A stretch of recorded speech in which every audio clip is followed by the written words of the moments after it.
자, 우리 교환을 보면서 교환이 3장짜리를 제가 준비를 했습니다. 교환을 보면서 차근차근 시간 내로 같이 설명을 나누려고 합니다. 우선 하나님과 친밀한 사람들이라는 주제를 만들게 된 주제를 여러분 앞에 나누게 된 그 구절이 시편 25편 14절입니다. 여호와의 친밀하심이 그를 경외하는 자들에게 있음이요. 이건 오타가 났어요. 또 그의 어약이 아니에요. 언약입니다. 예. 와우, 제가 너무 급하게 이 성경 구절을 추가를 하려고 하다가 제 손이 아마 잘못 쳤습니다. 예. 여호와의 친밀하심이라고 하는 것은 우리가 자주 말하기도 하고 듣기도 하지만 이 뜻이 성경에서 말하는 뜻은 생각보다 쉽지 않아요. 여호와의 친밀하심이라는 이 단어는 히브리어로 소드라고 하는 단어예요. 소드. 좀 어렵게 더 얘기하면 어전회의. 선지자들이 하나님께서 어떤 계획을 갖고 계신지, 이 역사 속에 어떠한 경륜과 계획과 뜻을 갖고 계신지 선지자들이 선언을 하잖아요. 근데 거짓 선지자들은 하나님의 어전회의에 참여를 못한 채로 자기 생각이나 또 역사적인 또 정치적인 환경이나 이런 것들을 가지고 추론해서 또 제 속에 거짓된 영에 미혹돼서 예언을 합니다. 그런데 진짜 선지자는 하나님의 어전회의에 초대를 받습니다. 그래서 하나님과 교제를 하고 하나님으로부터 앞으로 남유다를 이러이러게 심판할 것이고 바벨론이 쳐들어와서 다 초토화될 것이다. 애굽을 의지하지 말고 또 바벨론에 끌려갈지라도 그대로 끌려가는, 그러니까 사람으로서는, 사람의 생각으로는 꿈도 꿀 수 없는 하나님의 계획의 차원을 선언할 때에 하나님의 어전회의에 참여해야만 알 수 있어요. 근데 이것을 여호와의 친밀하심이라고 얘기한 겁니다. 왜냐하면 신뢰를 하고 정말 믿는 깊은 교제를 하고 있는 사람 아니고는 비밀을 얘기를 안 해주거든요. 그래서 여러분, 신약적으로 조금 더 와닿는 이해하기 쉬운 표현은 포도나무에, 참 포도나무 대신 주님에게 붙어있는 가지. 요한복음 15장 이야기를 하면서 너희는 나의 친구라 그랬어요. 그리고 친구에게는 비밀을 알려준다 그랬어요. 앞으로 성령이 임하시고 앞으로 어떻게 미래가 될 것이고, 그 중에 특별히 요한은 품속에 계시는 아들, 그리고 요한 자신도 그리스도의 품에 기대어서 깊은 사랑을 나누었어요. 포도나무에게 딱 붙어가지고 그 참 포도나무 대신 주님이 어떤 계획을 갖고 계신지 그 깊은 비밀들을 친구에게 말해주듯 주님이 알려주신 거예요. 나중에는 계시록의 마지막 종말의 모든 광경까지 요한에게 계시를 하십니다. 하나님의 소드를 요한은 주의 날에 그리스도가 열어주시는 마지막 종말의 광경들을 보게 된 거예요. 이것이 하나님과 친밀할 때, 하나님의 어전에서 역사에 대한 하나님의 계획, 또 하나님이 언약을 주셨는데 아브라함과 다윗과 또 모세, 다윗, 새 언약을 주시고 이 언약에 근거해서 하나님의 나라의 모든 경륜을 이루어 가시는데 그의 언약을 보여주시는 거예요. 앞으로 어떤 일을 할 거야. 그리고 이렇게 해야 그 일은 극복할 수 있어. 겉으로 볼 때는 거의 죽을 지경이 될 거다. 그러나 오직 의인은 믿음으로 살 것이다. 우리는 절망하고 두려워하다가 이 하나님과의 깊은 친밀함의 지성소, 그건 지성소예요. 이 어전회의는 지성소입니다. 거기서 하나님이 내게 주시는 약속, 하나님이 주시는, 나를 살리시는 어떤 메시지를 딱 듣고 나오면 아무리 혼돈과 역사가 뒤범벅이 돼도 견딜 수가 있어요. 여호와의 친밀하심, 이런 하나님의 지성소와 같은 깊은 세계는 그를 경외하는 자들에게 열어주신다 그랬어요. 그 경외 속에서, 그 어전회의 지성소에서 그의 언약을, 이미 언약 맺은 백성이지만 그 언약에 근거한 삶에 대해서 보여주신다. 그리고 이런 그룹이 있어요. 저는 이것이 큐티하는 사람들의 모습이다, 큐티를 나누는 사람들의 모습이다 하는 그런 이미지를 가지고 하나님과 친밀한 사람들, 이게 바로 이 시대를 하나님의 눈으로 볼 수 있는, 듣고 이 시대를 살 수 있는 교회의 모습이다 라고 본 것입니다. 자, 성경적인 근거에서 큐티를 어떻게 볼 것인가?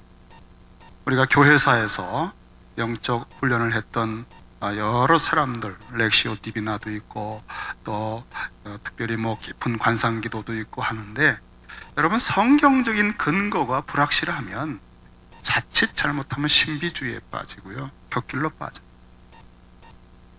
우리는 좀 부족해도 언제나 성경에 근거하는 게 좋아요. 저희들이 지향하고 있는 큐티는 성경의 출애굽의 과정에서 선명하게 정리할 수 있습니다. 먼저 여러분, 사람은 흙에 먼지로부터 빚으셨잖아요. 그리고는 에덴 동산으로 인도하셨습니다. 근데 에덴 동산은 중심, 가운데, 거기에 선악과와 생명의 말씀, 생명의 나무에 대한 하나님의 언약의 말씀이 있었죠. 이스라엘 진 가운데 십계명 언약의 말씀이 있는 것처럼 아담은 그 언약의 말씀에 의해서 살기도 하고 죽기도 합니다.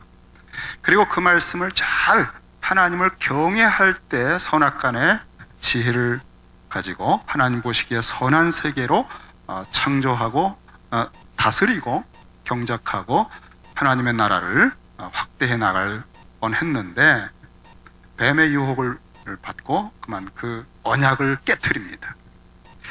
사실 하나님을 경외하고 하나님 보시기에 선한 것들을 듣고 하나님 말씀에 근거해서 그 언약을 보여주실 텐데, 사실은 이게 선이야, 앞으로 이렇게 다스려, 경외할 때 솔로몬처럼 지혜를 주셔서 그 언약에 근거한 하나님의 세계를 다스릴 지혜를 주셨을 텐데, 그러면 왕 같은 제사장으로 하나님을 경배하고 만물에게 하나님을 경배할 수 있도록 이끄는 왕 같은 제사장으로 에덴에서 살았을 것입니다. 그런데 쫓겨나죠. 반드시 죽으리라. 너는 흙이니 흙으로 돌아갈 것이라. 우리가 자신이 흙먼지에 불과한 것을 몰랐을 때 아예 하나님처럼 돼버리자라고 하는 교만한 무서운 유혹을 당하게 됩니다. 나는 흙먼지였어, 나는 피조물이야, 내가 받은 은혜는 갚을 길이 없어, 절대로 하나님처럼 되겠다는 그런 짓을 하면 안 되지. 그리고 절대적으로 난 하나님을 경외할 거야, 말씀을 안 해주실 때는 기다릴 거야, 이해가 안 될 때는 끝까지 하나님을 신뢰할 거야. 이렇게 하나님을 경외하는 삶의 방식으로 전적인 하나님 중심으로 살아야 되는 에덴에서 그가 쫓겨납니다. 그러면서 그 이유가 뭘까? 자기가 흙에 불과하다는 사실, 그리고 피조물이었다는 사실을 잊어버린 거죠. 그래서 교만의 죄를 지은 거예요. 내가 누군가를 알면 주인을 온전히 의지할 겁니다. 그래서 흙의 자리로, 그 원천의 근원적인 정체성을 처절하고 뼈저리게 자각해서 다시는 영원히 하나님의 사랑과 은혜에 대적하지 않는 그런 사람이 되도록 구속사, 회복의 구속사, 재교육을 받게 됩니다. 그 재교육의 현장 중에 하나가 애굽이었어요. 자기 힘으로는 도저히 빠져나올 수 없는 절망, 흙먼지로 전락하고 죽을 수밖에 없는 삶의 과정. 철풀무와 같은 애굽의 무거운 짐 밑에 깔려서 비명을 지르면서 하나님 아니고는 나는 아무것도 아니라는 사실을 아주 처절하고 뼈저리게 자각을 하는 거죠. 자각을 하는 거예요. 안다 그러잖아요. 선을 알고 악을 안다. 이것을 알 때 하나님을 경외하게 돼. 아주 전심으로 하나님을 경외하고 부르짖는 기도가 나오죠. 하나님, 당신만이 나의 생명이고 구원입니다. 당신만이 나를 창조하셨고 살리실 수 있습니다. 이런 고백을 뽑아내는 현장들이 바벨론, 로마, 애굽, 갈대아우로 이런 데입니다. 그래서 하나님이 쓰시는 사람들은 정확하게 그 초점의 자리에 딱 놓여서서 인간적으로는 빼도 박도 못하는 그런 정말 바닥을 치는 자리에 들어가게 돼요. 왜냐하면 그럴 때만 하나님의 구속자, 창조주, 선의 영광이 선명하게 야다 알게 돼요. 선악을 알게 돼요. 그리고 자신이 얼마나 무서운 죄를 지었는지 그 악에 대해서도 야다 알게 돼요. 그렇게 알 때 하나님에 대한 경외가 새로워져. 그리고 하나님에 대한 찬양이 세세토록 나와요. 세세토록. 이 역사 전체는 그 사람을 만들기 위해서 돌아가고 있어요. 합력하여 선이 된다는 건 칼이든 적신이든 곤거든 정치든 문화든 문명이든 전쟁이든 병이든 모든 것이 이렇게 하나님의 아들의 형상을 빚어가기 위해서 하나님이 다스리고 주권적으로 섭리한다는 것이 야다 깨달아지면 정말 우리는 새로워져요. 내가 지금 겪고 있는 억울한 일 또는 좋은 일, 이런 모든 것들이 목표가 뭐냐 하는 것을 잊어버리면 그 파편 속에 묻혀서 우리가 너무 시달린다고 하는 걸 알 수 있어요. 자, 애굽이라고 하는 곳에서 이스라엘 아브라함의 후손이 민족 단위로 이 고난을 받습니다. 왜냐하면 민족으로 열방의 빛이 되기 위해서 연단을 받는 거예요. 개인으로 받을 때도 있지만 민족이 통째로 공동체로 연단을 받아서 공동체 전체가 하나님의 지혜와 하나님에 대한 예배를 체험하고 하나님을 예배하는 공동체로 열방에게 딱 드러날 수 있도록 지금 작품을 만드는 중이에요. 하나님은 개인으로도 다루시지만 공동체도 다루셔요. 저는 베들레헴 교회가 큐티하는 공동체가 돼서 하나님의 어전회의를 드나들며 정말 이 시대를 선도하는, 그리고 시카고의 새로운 하나님의 은혜의 샘물이 되었으면 하는 바람이죠. 그 떡을 제공하는 교회가 됐으면 얼마나 좋을까. 노예살이는 메뚜기 의식을 줍니다. 우리 속에 들어와 버린 메뚜기 의식 때문에 우리는 출애굽하고도 예수 믿고도 늘 시달리고 괴롭죠. 이런 사람들이 가나안, 다시 왕 같은 제사장으로 열방 앞에 예배가 무엇인지, 하나님 말씀이 무엇인지를 가르치는 열방의 빛으로 살아가기 위해서는, 소금과 빛이 되기 위해서는 다른 방법이 없어요. 홍해를 지나서 요단강 건너가기까지 그 과정에 하나님이 쓰신 방법, 지혜의 총화는 성막이었어요. 여러분, 성막이 나중에 성육화했을 때 예수님인 거 아시죠? 예수 그리스도를 통하지 않고는 예배 회복도, 진정한 선도, 진정한 생명도, 종말도 아무것도 열매가 없어요. 그러니까 지금 오늘 이 말씀은 예수 그리스도 안에 있는 우리가 어떻게 매일 살아가나 하는 것을 보여주는 그림입니다. 자, 1단계는 조용한 시간과 장소로 가는 것입니다. 자, 큐티를 하는 분들은 그냥 애들이 막 울고 하고 뭐 그러는데 큐티하기 어렵잖아요. 그렇죠, 여러분? 그래도 큐티하려면 좀 조용한 나름대로 장소를 찾아가죠. 1번을 보면은 이스라엘에게는 민족의 골방인 광야가 필요했듯이 그리스도인들도 반드시 이런 구별된 시공간이 필요하다. 심지어 예수님도 그렇게 하나님과 깊은 교제를 평소에 하시는 분도 아버지와 깊고 친밀한 교제를 다시 나누시기를 원하실 때는 사람들이 방해하지 않는.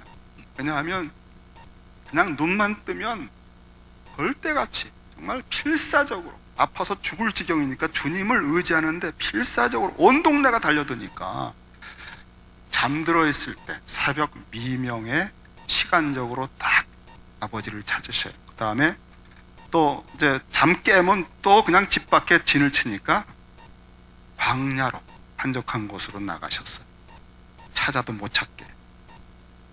사실 여러분, 우리는 그렇게 딱 막 하는 사람이 없잖아요. 달려붙는 사람도 없잖아요. 그러니까 이렇게 새벽 한적한 곳에 안 가도 괜찮아. 왜? 아무도 다가오질 않는데 늘 조용한데요. 애기 엄마들이나 이제 화장실 같은 데 가는 게 낫죠. 조용한데. 그렇죠? 예수님도 이렇게 하나님과 깊은 관계를 누리시기 위해서는 새벽 미명 한적한 곳을 찾으셨다면 우리같이 마음과 생각이 복잡한 인생들이야 말해서 무엇하겠습니까? 시간과 장소의 메인저이기 때문에 이거 필요합니다. 이걸 정하시는 게 좋아요. 두 번째는 그 다음에 성막을 통하지 않으면 계속 잡념이 떠올라서 우리는 못해요. 광야에서 밤이나 낮이나 애굽 생각나잖아요. 출애굽해서. 성막이 반드시 필요합니다. 예수 그리스도를 통해서만 아버지와의 음성을 듣고 교제하는 일이 회복돼요. 경외와 앙망이라는 표현을 해봤습니다. 구약의 성막의 모든 것은 예수님 안에서 완성되었다. 번제단에서 드려지는 모든 제사는, 그러니까 하나님과의 관계는 번제, 속죄제, 잘못했을 때는 회개하면서 큐티하기 전에 회개를 하죠. 그다음에 감사할 거는 화목제처럼 감사하고 기뻐하면서 하나님과의 관계가 이 제단에서 회복이 됩니다. 깊어집니다. 그 모든 제사는 십자가에서 단번에 모두 once for all 드려졌습니다.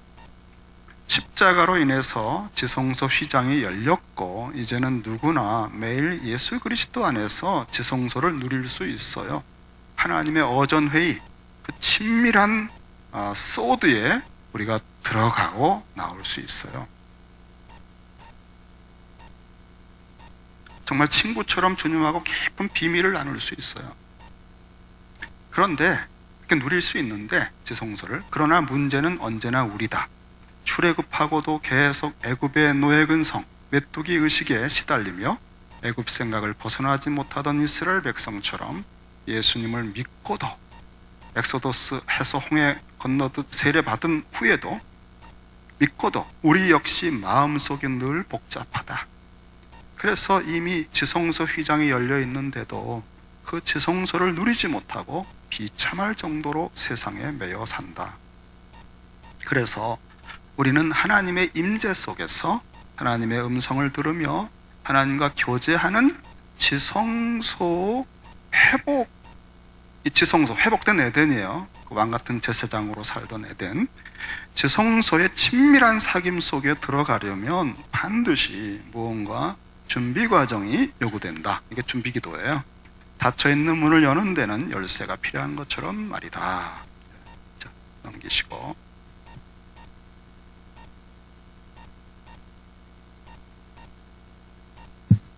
그래서 우리는 하나님의 임재 속에서 하나님의 음성을 들으며 하나님과 교제하는 지성소, 회복된 에덴의 친밀한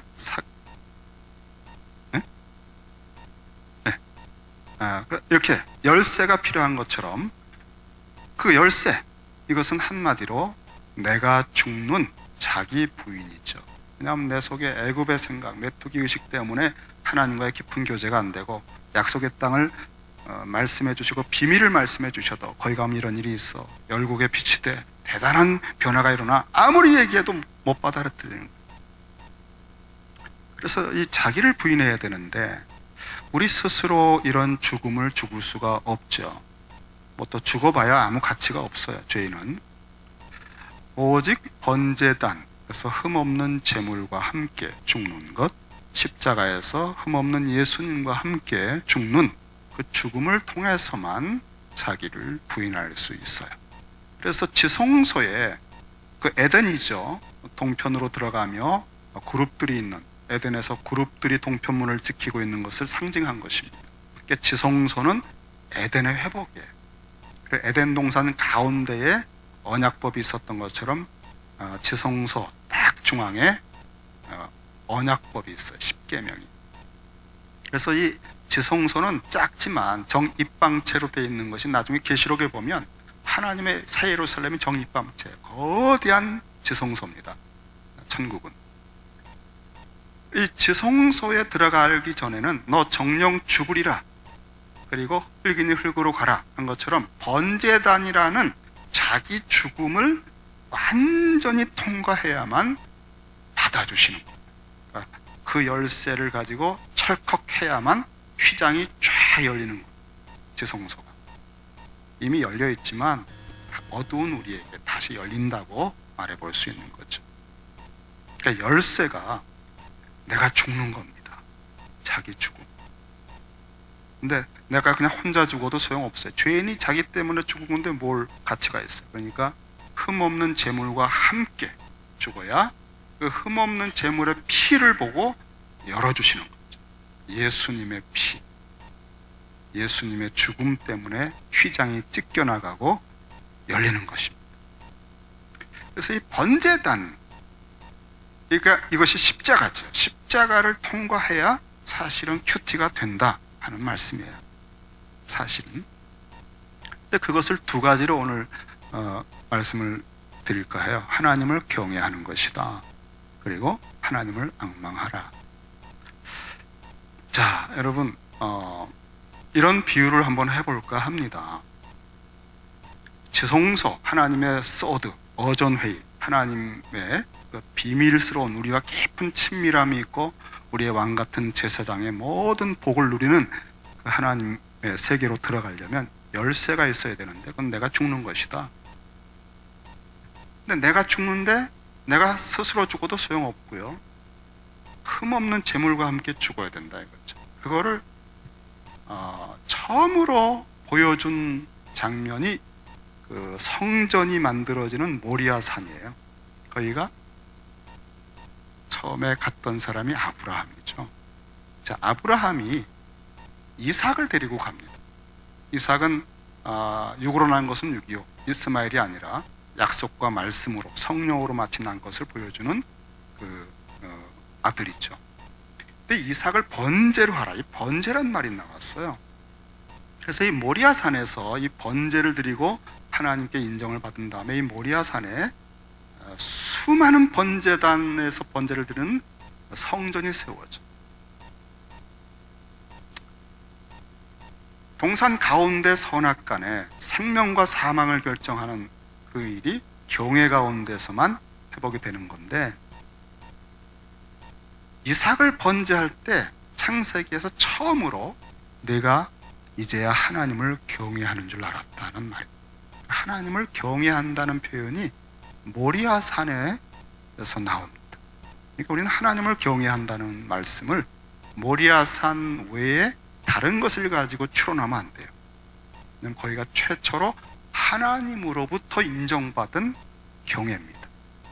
나는 하나님을 경외해, 이 정도면 하나님 경외하는 거지, 이런 게 아니라 하나님으로부터 그분이 기대했던 수준에 맞는 경외, 이거를 아브라함이 드린 거예요. 거기에 사실은 하나님을 경외하는 사람의 목말라 하시는 게 하나님이에요. 에덴에서 하나님을 경외하지 않았던 아담 때문에 하나님은 진정한 경외자로 인해 영광을 받으시기를 기다리고 기다리셨어요.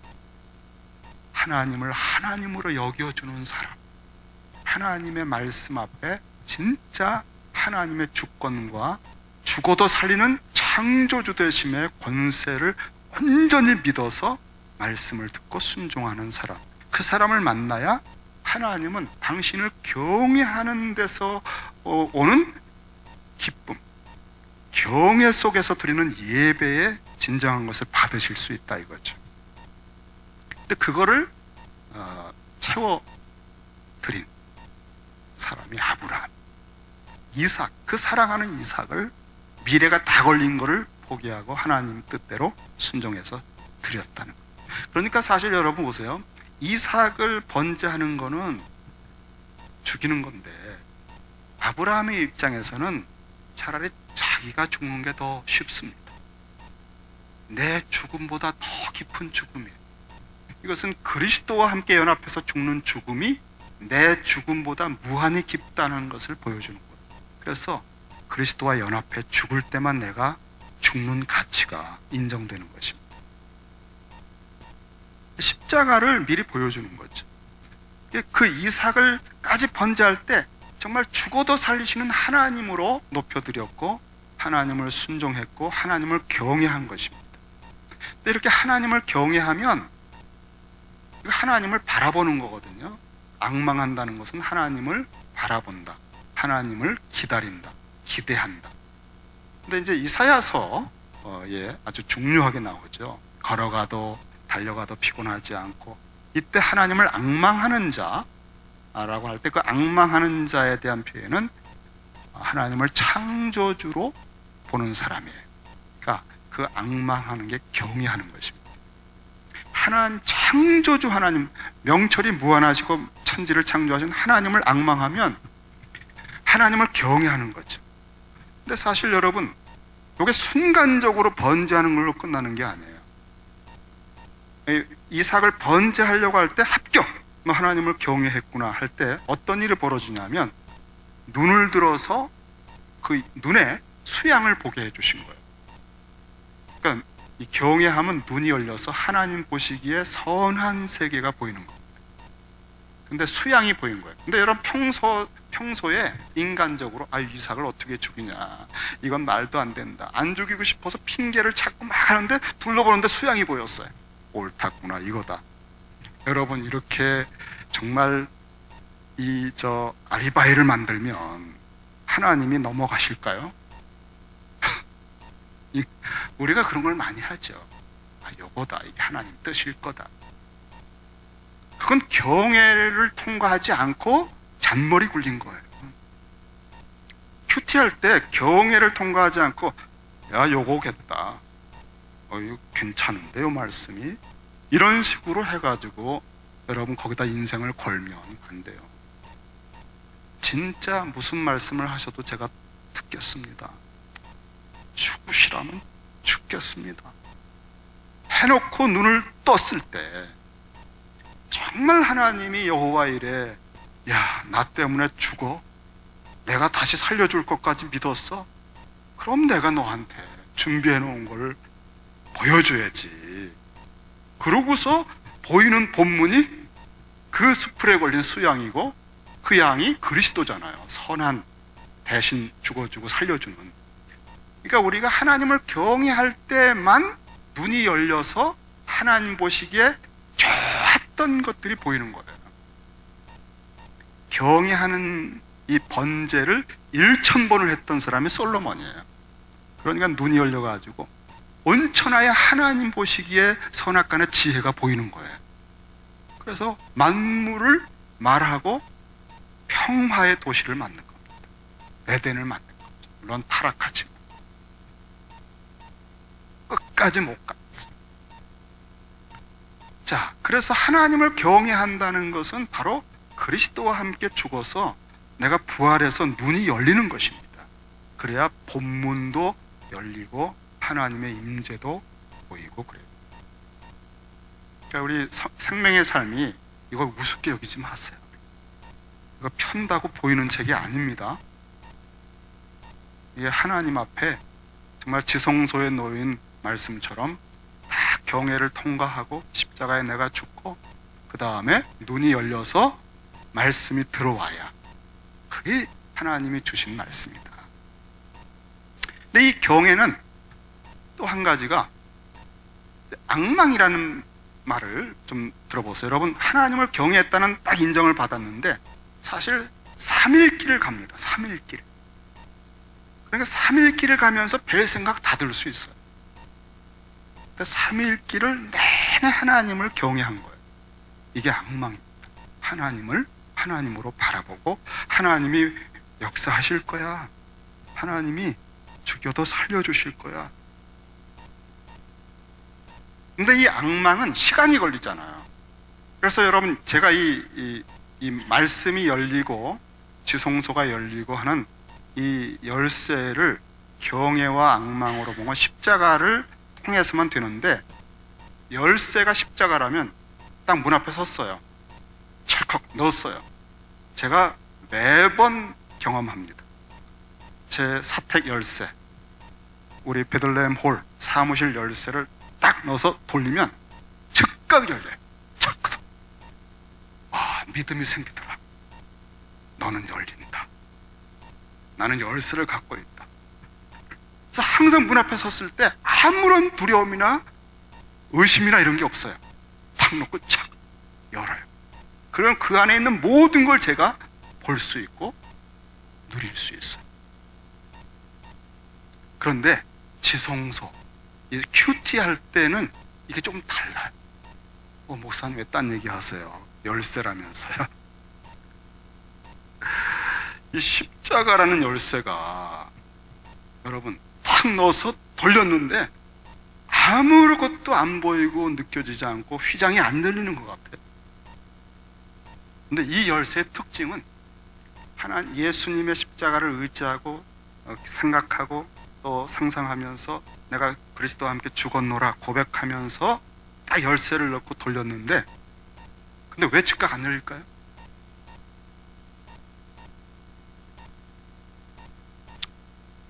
최근에 기술이 발달되면서, 자, 오늘 여러분 시간 내로 마칠 테니까 아무것도 걱정하지 마시고, 요즘에 기술이 발달되면서 문 앞에 딱 섰을 때 함부로 누구나 들어오지 못하게 하는 기술이 있습니다. 그게 안면 인식 카메라가 있어요. 뭔지 아시죠? 딱 그 앞에 서서 얼굴을 보여줘야 돼요. 그러면 이 카메라가 인식을 해요. 그래가지고 얼굴이 딱 맞아. 그러면 착각 하고 열어줘.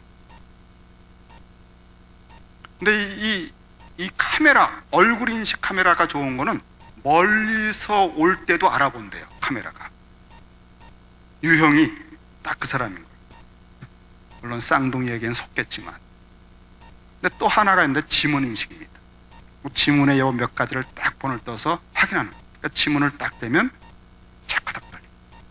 또 한 가지는 홍채 인식이에요. 홍채, 눈 동자, 요거를 들이대는 거예요. 그럼 내 눈동자에 있는 그 특별한 지문을 딱 확인하고 차크닥 하고 열리는 거예요. 자, 십자가를 들이댔습니다. 휘장이 열릴 거예요. 십자가만 하나님 문이 열려줘야죠. 지성소가 열려야죠. 아버지 저에 대한 품을 열어주셔야죠 했는데, 예를 들어서 홍채를 댔다. 눈동자를 댔다. 근데 아무리 이리 하고 저리 하고 해도 안 열어줘요. 왜 그럴까요? 정확하게 홍채에 그걸 못 맞춘 거예요. 지문도 그렇고요. 다시 말하면 이 열쇠는 요거가 수양이겠다, 요거 하나님 준비해 놓은 건 이런 식으로 대충 얼버무려서 죽었다고 제스처를 해서 속지 않는 열쇠입니다. 하나님 편에서는요, 이제야 네가 나를 경외한다. 정확하게 클릭이 돼야 돼. 무슨 말씀인지 아시겠죠? 이 철로 만든 열쇠는 넣고 그냥 기계적으로 열리지만 이건 인격 관계입니다. 영적 관계이기 때문에 하나님 편에서 기다리세요. 제대로 해. 진짜 죽었냐? 대충 하고 나하고 만날 수 있다. 그래서 시간이 바라보고 기다리고 기대하면서 사모하면서 계속 경외하고 있는 중간에 마음이 다시 낮아지고 주님만을 의지하게 되고, 고백할 건 또 고백하여 생각이 나서 고백하고, 이렇게 준비하여 기도하는 중에 어느 순간에 착각하고 클릭이 된 거예요. 여러분, 묵상하기 전에 말씀을, 생명의 삶을 딱 갖다 놓고 오늘 말씀 중에 말씀을 하시면 제가 듣겠습니다. 이렇게 입으로 말한다고 해서 다 된 거 아니에요. 내 마음이 거기에 합당하게 따라가는 데는 시간이 걸립니다.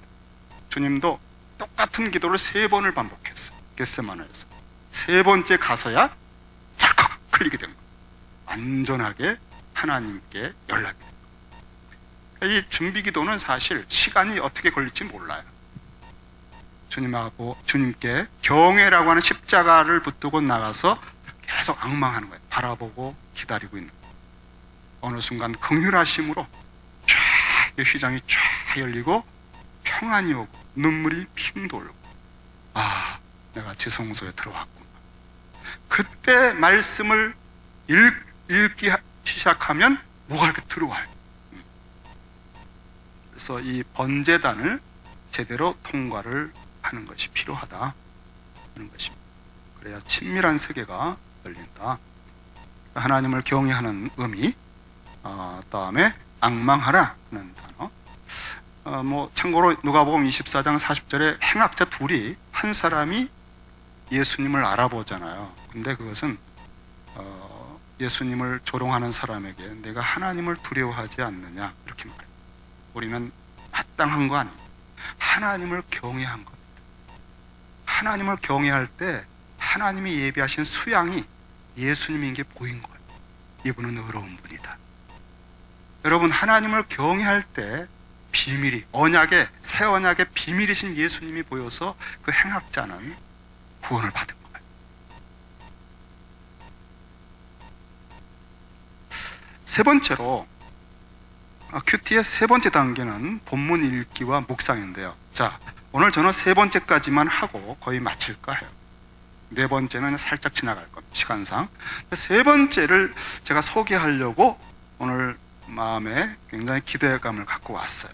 왜냐하면 저희들이 큐티 사역을 오래 또 했고 큐티 이론도 여러 책들이 있지만 제가 아주 최근에 발견한 좋은 내용을 여러분 앞에 소개하면 유익이 될 겁니다. 본문을 읽는데 이제는 지성소에 들어왔기 때문에 십계명이라는 언약의 말씀, 우리는 신약과 구약이죠. 근데 그것을 요약한 말씀 중에 신명기, 모세오경 전체의 요약이 십계명이에요. 그런데 이제 열쇠로 문을 열고 들어가듯 지성소에 들어왔습니다. 지성소에는 하나님이 임재해 계시고, 또한 언약의 말씀, 십계명은 하나님께서 직접 쓰신 성경입니다. 손가락으로 직접 새기신 성경이에요. 언약의 말씀이 있습니다.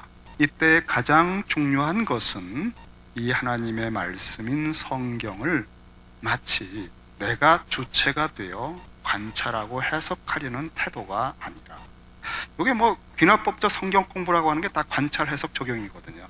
그래서 성경 공부를 그렇게 하는 거예요. 근데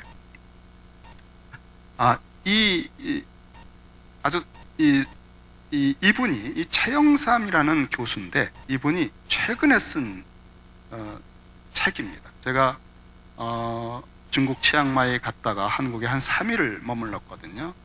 제가 언제나 한국 가면은 하루는 온종일 책방에서 살아요. 그래서 신간 도서를 거의 다 훑어요. 제가 인터넷으로 주문하는 것도 가능하지만 그 내용을 못 보면 실패하는 게 너무나 많아서 제가 일일이 다 확인을 해요. 근데 그 중에 이 책을 발견했습니다. 정말 마음에 들더라고요. 그래서 소개를 해드리려고 그래요. 왜냐면 큐티 사역하는 여러분에게 정말 필요한 그런 말씀이에요. 마치 우리가 주체가 되어 관찰하고 해석하려는 태도들을 대부분의 학자나 성경 공부 좀 한다는 분들이 가지는 태도예요. 그래서 그분들이 항상 큐티를 주관주의다, 관찰, 해석, 적용을 해야 되는데 자기 주관에 그걸 가지고 들었느니 마느니 한다, 이렇게 비판을 해요.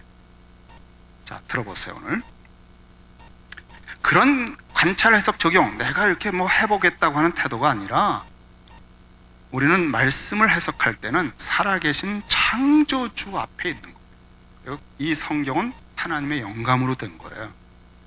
그러니까 내가 이걸 해석하는 게 아니라 사실은 그 성경과 함께 임재해 계신 주님이 그 말씀으로 나를 해석하는 거예요.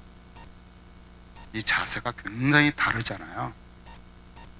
이 살아계신 우리가 만나고 있는 분, 말씀을 지금 보고 있는 그 말씀의 주인은 살아계신 창조주요 구원자이시다.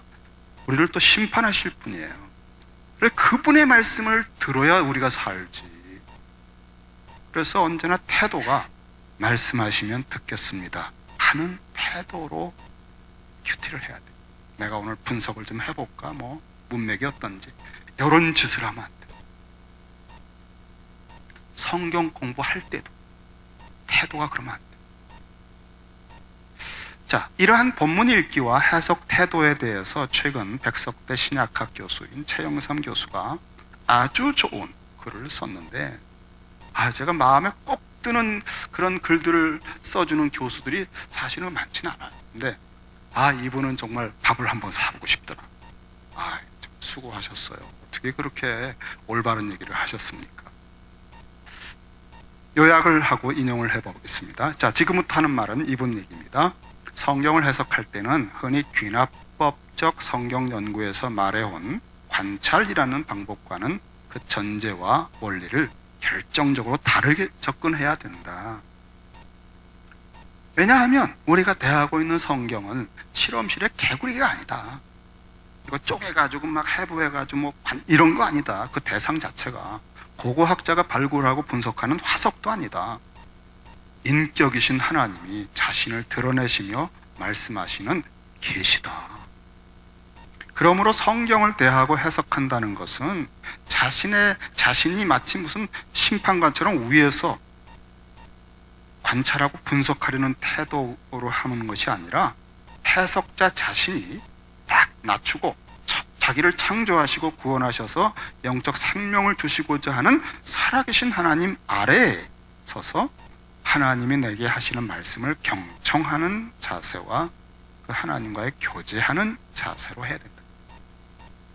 사실 성경을 해석한다는 것은 인간 자체가 죄가 있고 어둠이 있다. 제가 뭐 급하게 했네요. 그러므로 실제 말씀에 대한 어떻게 된 거예요? 그러므로 실제 말씀을 대한다는 것은 내가 말씀을 분석하는 것이 아니라 하나님의 영의 빛 안에서 그 말씀을 통해 나의 죄와 문제와 어둠이 드러나는 사건인 거예요. 그래서 여러분 큐티 하면은 뜨끔하잖아요. 내가 드러나는 거지, 여러분. 그렇죠? 그러므로 성경 해석에 있어서 그 말씀의 빛으로 조명되고 해석되는 것은 무엇보다 해석자 자신의 그 말씀을 읽고 있는 우리예요. 어두운 해석자, 우린 어둠에 있고요. 우린 죄가 있어요. 하나님은 완벽하시고 성령 안에서 진리이시고, 그러니까 어두운 우리가 말씀을 보면서 빛 앞에 노출되는 거예요. 이게 큐티 체험이에요. 큐티 하면서 우리가 느끼는 게 다 이거예요. 그러므로 성경 해석자가 말씀을 보면서 그 말씀의 빛에 드러나고 그 말씀의 생명으로 치유받고 살아나는 과정이 없었다면 그는 그 말씀을 해석한 것이라 할 수 없습니다. 지식을 자기가 뭘 분석한 거예요. 그래서 성경 해석에 있어서는 기다림의 해석하기 결정적이다. 그러니까 앙망한다는 말 같아요. 나의 이성이 비치고 성경 본문이 내 이성의 빛으로 밝혀야 할 어둠이라고 생각하면 기다릴 것도 없죠. 해석해내면 그만이죠. 내가 분석하고 판단하고 해석하면 그만이죠. 그러나 성경 본문이 비치고 하나님이 그 주체이고 해석자인 내가 죄가 있고 어두운 인생의 문제에 우겨싸움을 받아서 탄식하고 있는 그런 피조물이라면 나는 그 본문의 말씀이 그 말씀의 빛으로 나를 비추고 그 말씀의 생명으로 해석자인 나를 치유하고 살릴 때까지 기다려야 한다는 거예요. 그래서 말씀을 묵상해야 돼. 그 말씀이 뭐가 딱 와닿았을 때 그 말씀이 이게 뭘까? 왜? 말씀이 와닿았다는 건 뭔가 하나님이 나하고 지금 역사하는 거거든. 그것이 불일 듯이 더 활활 타오를 때까지 기다리는 거예요. 그 말씀의 빛이 더 밝아지기까지 묵상하고 또 기도하고 무슨 뜻입니까 하고. 그래서 이건 열쇠를 꽂아서 십자가에서 내가 죽었다는 것도 자꾸 클릭이 될 때까지 앙망하면서 십자가 앞에 있어야 되는 것처럼 본문이 열리는 것도 마찬가지. 와닿은 말씀이 주님이 점점 더 밝게 해주시기까지 기다리는 과정, 묵상이 필요하다. 이런 의미는 성경 해석을 하나님과 해석자와의 사귐 속으로 인도하는 것이다. 그래서 이 큐티는 하나님과의 사귐으로 이어져. 여러분 이 책을 꼭 보실 수 있기를 바라고요. 네 번째, 이제 적용과 성찰 그리고 나눔은 너무나 우리가 잘하고 있어요. 그다음에 적용도 적용 기도하고 잘하고 있는데 제가 성찰 하나만 말씀드리고 마칠게요. 제가 여러분과 함께 작년인가요? 우리가 큐티를 아침에 하고 말씀이 임해서 가지고 살아갑니다. 근데 오후에 점심 먹고 나면 생각이 안 나가지고, 아니 도대체 어떤 말씀을 아침에 내가 들었나? 이게 생각이 안 날 때가 많죠. 그리고 저녁 때쯤 되면 까맣게 잊어서 이제 제 본대로 살아가는 거죠. 아침에 한 몇 시간은 그 말씀의 기운이 우리를 잡고 있는데 이래가지고 또 피곤하니까 자는 거예요. 다음날 또 큐티하고. 그런데 제대로 된 훈련은 사실은 아침에 그렇게 해서 무슨 많은 일들이 있고 사건이 있었다, 자기 전에 이거를 이제 성찰한다고 그러죠. 하루 전체를 회고해 보는 거예요. 여러분 이걸 이제 그 의식 성찰, 양심 성찰 이렇게 복잡하게 또 어렵게 얘기하면 여러분 못하죠. 아이고 뭘 또 하나 하라는 건가. 큐티 하기도 지금 그냥 급급한데. 근데 여러분 이게 반드시 이게 필요해요. 그러니까 아침에 하고 하루를 살았을 때 자기 전에 제가 요령을 말씀드릴게요. 잠깐만 하시면 돼요. 잠깐만. 눈 감기 전에 그 다음에 하루를 4등분을 하세요. 오전 6시간, 점심 먹고 6시간, 그리고 또 6시간, 이렇게 또 자다가 깰 때도 있잖아. 그래가지고 딱 오늘 내가 깨서 뭘 했나, 큐티 했지, 그 말씀 뭔가 근데 생각이 안 나. 이런 책을 갖다가 한번 펼쳐보든지. 그러면요, 맞아 이 말씀 가지고 내가 그래도 몇 시간은 버텼고 오후에도 적용하려고 했었고 그 사람 만났을 때 이 말씀 때문에 그래도 많이 태도가 내가 부드러웠지. 생각이 나. 여러분 사건을 식사를 했지. 이게 몇 군데 식사했던 거 몇 개 딱딱 찍으세요. 그러면요 식사를 전후로 만났던 사람 뭐 먹은 생각 다 나요. 근데 요거를 자꾸 훈련하면 하루 전체가 쫙 들어.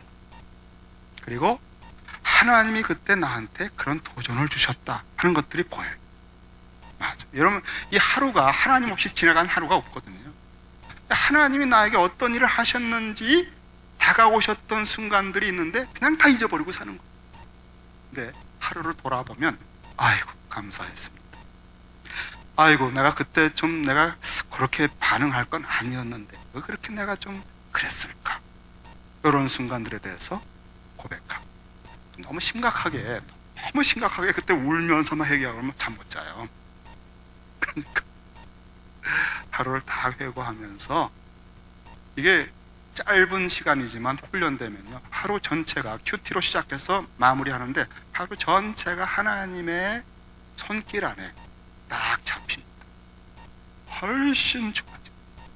우리 자신 성찰이에요. 성찰. 그러니까 적용하고 성찰한 거.